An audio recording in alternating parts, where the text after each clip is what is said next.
പാലക്കാട് ഉപതെരഞ്ഞെടുപ്പിന്റെ പരസ്യ പ്രചരണം അവസാനിച്ചു കഴിഞ്ഞു. അവസാന നിമിഷം കോൺഗ്രസ് നടത്തിയ ചില നീക്കങ്ങൾ ഇപ്പോൾ കോൺഗ്രസിന് തന്നെ തിരിച്ചടിയാകുമോ എന്ന ആശങ്ക UDF ക്യാമ്പിനുള്ളിൽ നിന്നും ഉയർന്നു കഴിഞ്ഞു. കാരണം നല്ല രീതിയിൽ മുന്നിൽ പോയ കോൺഗ്രസിനെ അവസാന നിമിഷം പിന്നിലാക്കുന്ന വിധത്തിലായിപ്പോയി സന്ദീപിന്റെ വരവ്. ഇതോടെ സന്ദീപിലേക്ക് ശ്രദ്ധ പോവുകയും അദ്ദേഹത്തിന്റെ മുൻകാല ചെയ്തികളെക്കുറിച്ച് സംസാരിക്കുകയും പ്രതിരോധിക്കേണ്ടി വന്ന അവസ്ഥയും വന്നു.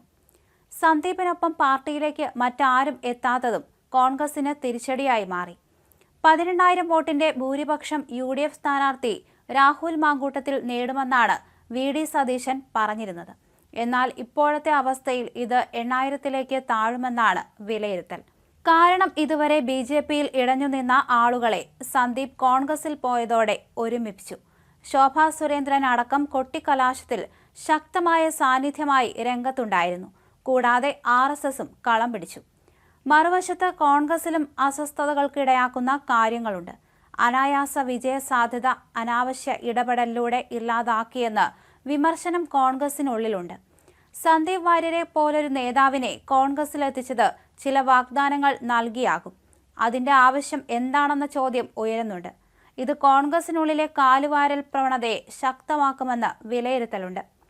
BJP നേതാവ് സന്ദീപ് വാര്യരെ കോൺഗ്രസിൽ ചേർത്ത നടപടി കോൺഗ്രസിനെ സംബന്ധിച്ചിടത്തോളം പാലക്കാട് ഒരു സെൽഫ് ഗോളായി അധിപതിക്കാനുള്ള സാധ്യത വളരെ കൂടുതലാണെന്നും അഡ്വക്കേറ്റ് ജയശങ്കറിനെ പോലുള്ളവരും വിലയിരുത്തുന്നു.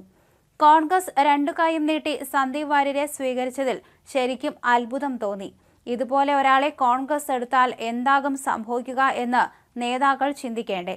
സന്ദീപ് വാര്യരെ രണ്ടു കൈയും നീട്ടി സ്വീകരിച്ച കോൺഗ്രസിന് വോട്ട് ചെയ്യണോ എന്ന് പാലക്കാട്ടെ 33% മുസ്ലിം വോട്ടർമാരും സംശയിക്കും എന്നാണ് ജയശങ്കറിനെ പോലുള്ളവർ നിരീക്ഷിക്കുന്നത്. തെരഞ്ഞെടുപ്പിന്റെ നിർണായക ഘട്ടത്തിൽ സന്ദീപ് വാര്യരെ കോൺഗ്രസിലെടുക്കാനുണ്ടായ തീരുമാനം സുധാകരനാണോ, പ്രതിപക്ഷ നേതാവ് VD സതീശനാണോ, അത് രണ്ടുപേരും ഒരുമിച്ചാണോ എടുത്തത് എന്നറിയില്ല. അതോ ഹൈക്കമാൻഡിന് വേണ്ടി വേണുഗോപാലാണോ എടുത്തത് എന്നും അറിയില്ല. എന്തായാലും ഈ തീരുമാനം കോൺഗ്രസിന് ഗുണത്തേക്കാളേറെ ദോഷമാണ് ചെയ്യുക എന്നതാണ് പൊതുവിലുള്ള വിലയിരുത്തൽ. ഇപ്പോൾ തന്നെ സരിനെ അനുകൂലിക്കുന്ന ഒരു വിഭാഗം രാഹുലിനെതിരെ കളത്തിലുണ്ട്.